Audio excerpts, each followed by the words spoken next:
আন্তর্জাতিক গণতন্ত্র দিবস উপলক্ষে কেন্দ্রীয় কার্যালয়ের সামনে বিএনপির গণসমাবেশ আজ। এরই মধ্যে জড়ো হতে শুরু করেছেন নেতাকর্মীরা। এ নিয়ে আরো জানাতে সরাসরি যুক্ত হচ্ছেন সহকর্মী সাইফুল রিপন। সাইফুল, কখন শুরু হবে সমাবেশ, কি বলছেন নেতাকর্মীরা?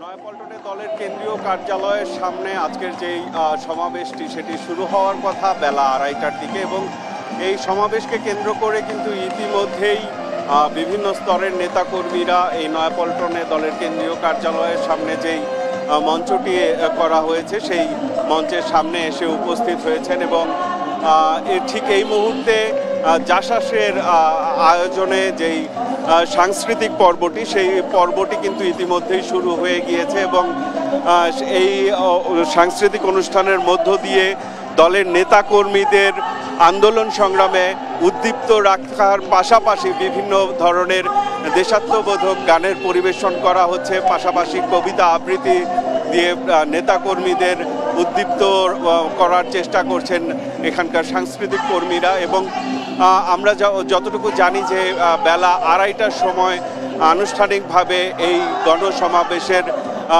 যে চূড়ান্ত পর্ব সেই সমাবেশটি অনুষ্ঠিত হওয়ার কথা রয়েছে, এবং সেই সমাবেশটিতে অংশগ্রহণ প্রধান অতিথি হিসেবে বক্তব্য রাখবেন বিএনপির ভারপ্রাপ্ত চেয়ারম্যান তারেক রহমান। এছাড়াও বিএনপির যে নীতি নির্ধারণী পর্যায়ের যে নেতারা রয়েছেন, স্থায়ী কমিটির সদস্যরা রয়েছেন, তারাও তাদের বক্তব্য রাখবেন।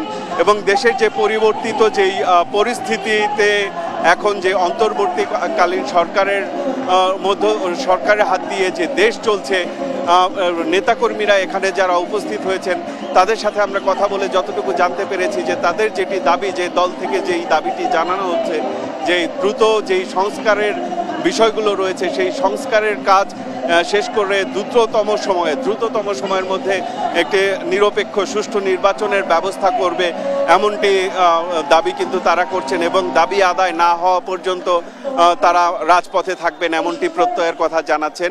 এবং বেলা 2:30টার সময় এই সমাবেশের আনুষ্ঠানিকতা শুরু হবে, এবং তখন দলের নীতি নির্ধারণী পর্যায় থেকে এবং দলের ভারপ্রাপ্ত চেয়ারম্যান তারেক রহমান দলের নেতাকর্মীদের প্রতি নতুন কোনো নির্দেশনা দেয় কিনা সেই বিষয়টি কিন্তু আমরা নিশ্চিত হতে পারবো তাদের বক্তব্যের মধ্য দিয়ে। ডানা।